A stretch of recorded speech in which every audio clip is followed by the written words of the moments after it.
নমস্কার বন্ধুরা, আমার চ্যানেলে আপনাদের সবাইকে সাদর আমন্ত্রণ। এই কনকনে ঠান্ডায় যদি ঝাল ঝাল কিছু খাওয়া যায় সেই ভেবেই বানিয়ে নিলাম নতুন আলু আর মটরশুঁটি দিয়ে ঝাল ঝাল আলু মটরশুঁটি কষা। এটি একটি নিরামিষ রেসিপি। আপনারা লুচি, রুটি, পরোটা সবের সাথেই খেতে পারেন, ইচ্ছা করলে শুধুও খেতে পারেন। যদি আজকের রেসিপিটি পছন্দ হয়ে থাকে তো অবশ্যই লাইক করুন, শেয়ার করুন ফ্যামিলি এবং ফ্রেন্ডসের সঙ্গে।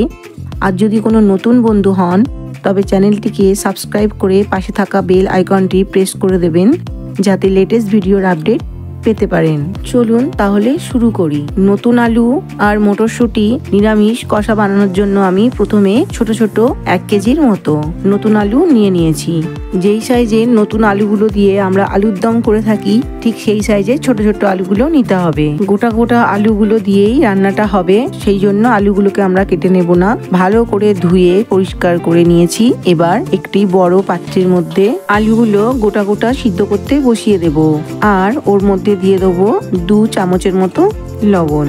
এতে আলুর ভেতরে লবণটা খুব সুন্দরভাবে ঢুকে যাবে আর খেতেও খুব সুন্দর হবে। আলুগুলো সিদ্ধ হতে থাকুক, ততক্ষণ আমরা একটা মশলা তৈরি করে নেব। একটি ছোট বাটির মধ্যে নিয়ে নিচ্ছি 1 চা চামচ হলুদ গুঁড়ো, 1 চা চামচ ধনে গুঁড়ো, 1 চা চামচ জিরে গুঁড়ো, 1 চা চামচ লাল লঙ্কার গুঁড়ো আর 1/2 চা চামচ গোলমরিচের গুঁড়ো, যেহেতু আমি ঝাল ঝাল বানাবো বলেছি। আর নিয়ে নেবো সুন্দর রং হওয়ার জন্য 1 চা চামচ কাশ্মীরি লাল লঙ্কার গুঁড়ো। তারপর অল্প জল মিশিয়ে মশলাগুলোকে ভিজিয়ে রেখে দেব যাতে মশলাগুলো ফুলে ওঠে এবং রান্নার সময় সুন্দরভাবে কষিয়ে নেওয়া যায়। রান্নাটা শুরু করার জন্য ওভেনে আমি কড়াই বসিয়ে দিয়েছি। এবার কড়াইয়ের মধ্যে দিয়ে দিচ্ছি 3 টেবিল চামচের মতো সর্ষের তেল। তেলটা ভালো করে গরম হয়ে গেলে দিয়ে দেবো আগে থেকে সিদ্ধ করে রাখা আলুগুলো। ওর মধ্যে দিয়ে দেবো 1/2 চা চামচের মতো লবণ ও 1/2 চা চামচের মতো হলুদ গুঁড়ো। এবার আলুগুলো হালকা করে ভেজে নেব। যেহেতু নতুন আলু তাই ভালো করে ধুয়ে খোসা না ছাড়িয়ে সিদ্ধ করতে বসিয়ে দিয়েছিলাম। এবার সিদ্ধ হয়ে যাবার পর ঠান্ডা জল ঢেলে দিয়েছি ওর মধ্যে। ঠান্ডা জল ঢেলে দেওয়ার পরে একটু ঘষে নিলেই খোসাগুলো অটোমেটিক্যালি আলু থেকে ছেড়ে যায়। আলুগুলো হালকা লাল করে ভেজে নেওয়া হয়ে গেছে। এবার আলুগুলো একটি পাত্রের মধ্যে তুলে নেব। ভাজা আলুগুলো তুলে নেওয়ার পর যে তেলটা পড়ে থাকবে তার মধ্যেই আমি ফোড়নটা দেব। ফোড়নের জন্য তেলের মধ্যে দিয়ে দিচ্ছি 4টে ছোট এলাচ, 2টো দারচিনির স্টিক আর 1/2 চা চামচ গোটা জিরে আর 1/2 চা চামচ হিঙের গুঁড়ো। এই নিরামিষ রান্নাতে একটু হিং দিলে খেতে খুব সুন্দরই লাগে। যদি আপনাদের হিঙের গন্ধ পছন্দ হয় তো দেবেন, না হলে এটা স্কিপ করতে পারেন। ফোড়নটা ভাজা হয়ে গেলে একটা সুন্দর গন্ধ বের হলে এবার দিয়ে দেবো আগে থেকে বেটে রাখা আদা। আমি 2 চা চামচের মতো আদা বাটা দিয়ে দিলাম। 2-4 বার নেড়ে নেওয়ার পর যেহেতু রান্নাটা ঝালঝাল করব বলেছি তাই দিয়ে দিলাম 2 চা চামচ কাঁচা লঙ্কা বাটা।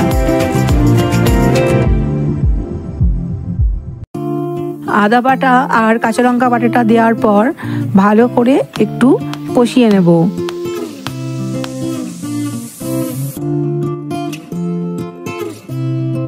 কষিয়ে নেওয়ার পর 4টে মাঝারি মাপের টমেটো আমি আগে থেকে পেস্ট করে রেখেছিলাম, সেইটা এবার দিয়ে দেব। আবারও সব একসঙ্গে ভালো করে কষিয়ে নেব। টমেটো পেস্টটা দেওয়ার পর 2-4 বার আবারও একসাথে নেড়ে নেব। তারপর দিয়ে দেবো স্বাদ অনুযায়ী লবণ। এক্ষেত্রে আমি 1 চা চামচের মতো লবণ দিয়ে দিলাম। আমি আলু আগে থেকে লবণ দিয়ে সিদ্ধ করে নিয়েছিলাম। আলুটা ভাজার সময় অল্প লবণ দিয়েছি, সেই বুঝে এবার লবণ অ্যাড করবেন। রান্না শুরু করার আগে বেশ কয়েকটা মশলা একটি বাটির মধ্যে জল দিয়ে গুলে রেখে দিয়েছিলাম। সেই ভেজানো মশলাটা এবার আমি কড়াইয়ের মধ্যে দিয়ে দিচ্ছি। এবার সব একসঙ্গে ভালো করে কষিয়ে নেবো যতক্ষণ না কাঁচা মশলার গন্ধটা চলে যায়। আলু মটরের কষাটা আমি বেশ ঝালঝাল করে বানাবো, তো লঙ্কা তো আমি বেশি দিয়েছি, কাঁচা লঙ্কা, শুকনো লঙ্কা, গোলমরিচের গুঁড়ো আর সঙ্গে দিয়েছি 4টে মিডিয়াম সাইজের টমেটো পেস্ট। তাতে রান্নাটা ঝালঝাল হবে, সঙ্গে টকও হবে, স্বাদটা খুবই দারুণ হবে। সাথে সুন্দর ব্যালেন্স রাখার জন্য দিয়ে দেবো 1 চা চামচ চিনি। এবার ভালো করে আবারও কষবো। কষানোর সময় কড়ার নিচে যাতে মশলাটা লেগে না যায় তার জন্য মশলার বাটি ধোয়া জলটা দিয়ে দেবো। মশলার বাটি ধোয়া জলটা দিয়ে দেওয়ার পর আবারও কষাতে থাকবো। অল্প একটু কষানোর পরে দিয়ে দেব 1 বাটি ছাড়ানো মটরশুঁটি। আমি 700 গ্রাম গোটা মটরশুঁটি নিয়েছিলাম, সেটাকে ছাড়িয়ে নিয়েছি, তাতে 1 বাটি হয়েছে। সেই 1 বাটি মটরশুঁটি এখন দিয়ে দিলাম। আপনারা মটরশুঁটি কম বেশি করে নিতে পারেন। মটরশুঁটি আর মশলা নাড়াচাড়া করতে করতে অল্প একটু কষিয়ে নিয়ে দিয়ে দেব আগে থেকে ভেজে রাখা আলুগুলো। আলু, মটরশুঁটি আর মশলা এবার একসাথে ভালো করে কষাতে থাকবো। এই কষানোর সময় ফ্লেমটা লো টু মিডিয়ামেই রাখবো। অল্প আঁচে এটাকে কষতে থাকবো। আলু মটরশুঁটি কষানোটা যখন প্রায় হয়ে আসবে তার মাঝে আমি দিয়ে দেবো এক মুঠো ধনেপাতা কুচানো ধনেপাতা দিয়েও কষাতে থাকবো।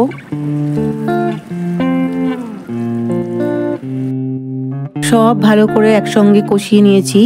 এবার দিয়ে দেবো হাফ কাপের মতো উষ্ণ গরম জল। জলটা দেওয়ার পর ভালো করে সব একসাথে নেড়েচেড়ে মিশিয়ে নেব। আলু তো আমি আগে থেকেই সিদ্ধ করে নিয়েছিলাম আর মটরশুঁটিও খুব নরম, একটুতেই কষতে কষতে সিদ্ধ হয়ে গেছে। তো কষানোটাই এখানে মেন। কষানো হয়ে গেছে। এবার আমি দিয়ে দেবো হাফ চা চামচের মতো বিট লবণ দিয়ে আবারও 2-1 নেড়েচেড়ে নেব। বিট লবণটা দিলে একটা সুন্দর স্বাদ আসে, তাই বিট লবণটা অবশ্যই দেবেন। রান্নাটা প্রায় হয়েই গেছে। এবার দিয়ে দেবো 5টা কাঁচা লঙ্কা, হাফ চা চামচ গরম মশলার গুঁড়ো ও 2 চা চামচ ঘি।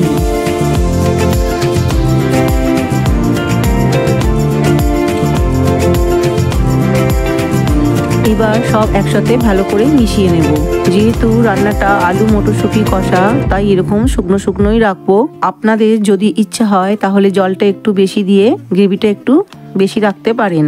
গ্যাসের ফ্লেমটা অফ করার ঠিক আগে আমি আরো 1 মুঠো ধনেপাতা ছড়িয়ে দেবো উপর থেকে, আর দিয়ে দেবো আরো 1 চামচ ঘি দিয়ে গ্যাসের ফ্লেমটা অফ করে দেব। তারপর কিছুক্ষণ স্ট্যান্ডিং টাইমে রেখে আমি একটি প্লেটে সার্ভ করে দেব। হয়ে গেল আজকে আমার নতুন আলু আর মটরশুঁটির নিরামিষ কষা। যদি রেসিপিটি ভালো লেগে থাকে তো লাইক করবেন আর চ্যানেলটি সাবস্ক্রাইব করে নেওয়ার অনুরোধ রইল। আজ এই পর্যন্ত। আবার অন্য কোনো রেসিপি নিয়ে চলে আসবো পরবর্তী ভিডিওতে। নমস্কার।